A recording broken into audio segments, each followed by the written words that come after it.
देखिए question number 4 है, exercise 8.1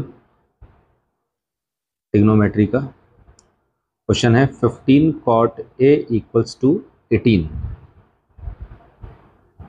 sorry 8 और आपको वैल्यू निकालनी है। Find the value of sine A and sec A.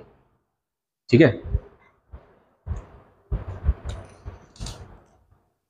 तो अगेन क्वेश्चन है 15 cot A equals to 8 find sine A and sec A.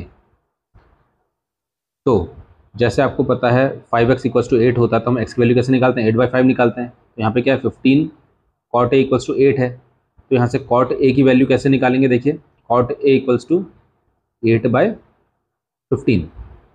ठीक है, तो cot A की वैल्यू निकल गई 8/15।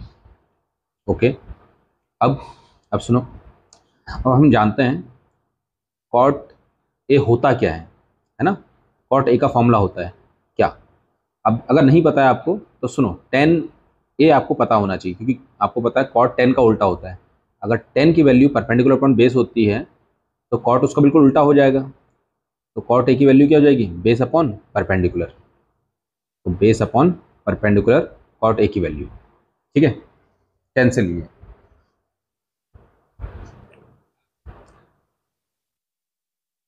देखिए अब इसको इक्वेशन नंबर 1 बनाई, इसको इक्वेशन नंबर 2 बनाई, और अगर हम कंपेयरिंग करेंगे दोनों को तो हमें क्या मिलेगा, हमें मिलेगा देखो बेस की वैल्यू 8 हो गई और हमारे पास परपेंडिकुलर की वैल्यू कितनी हो गई 15।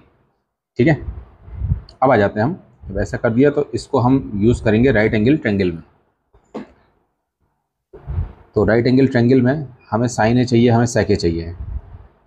ठीक है, देखो अब हम ए यहाँ पे मानेंगे, ए यहाँ पे मानेंगे क्योंकि हमें पता है कि ए के सामने परपेंडिकुलर होता है ना।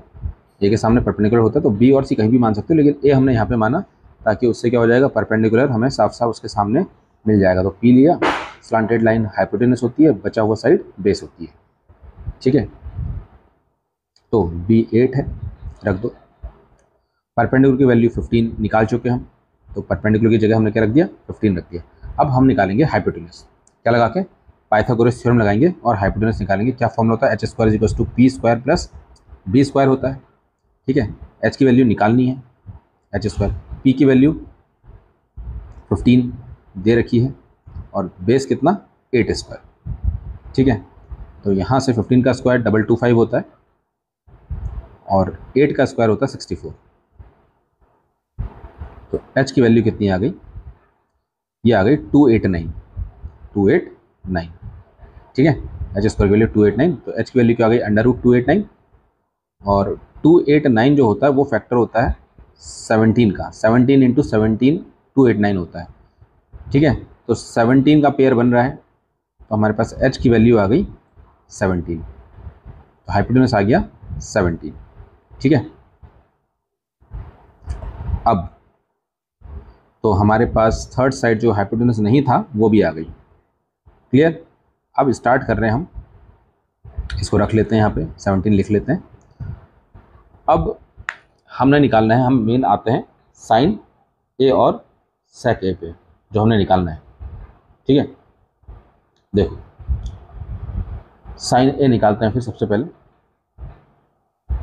क्या है साइन ए का फॉर्मूला बताइए। साइन ए बराबर होता है परपेंडिकुलर अपॉन हाइपोटेनस p/h। ठीक है, तो p कितना है 15, हाइपोटेनस कितना निकाला है अभी 17, तो ये साइन ए आ गया, कोई दिक्कत नहीं थी इसमें। अब सेक भी निकाल लेते हैं जल्दी से। मान लो आपको सेक का फॉर्मूला नहीं पता है तो आपको ये पता होना चाहिए सेक किसका रेसिप्रोकल होता है। सेक रेसिप्रोकल होता है कॉस का, तो कॉस का फॉर्मूला होता है बेस अपॉन हाइपोटेनस। तो इसका अगर उल्टा करेंगे तो सेक क्या हो जाएगा, हाइपोटेनस अपॉन बेस। तो सेक निकाल लो, हाइपोटेनस की वैल्यू कितनी 17 और बेस की वैल्यू 8, तो ये आ गया हमारे पास सेक ए का फॉर्मूला।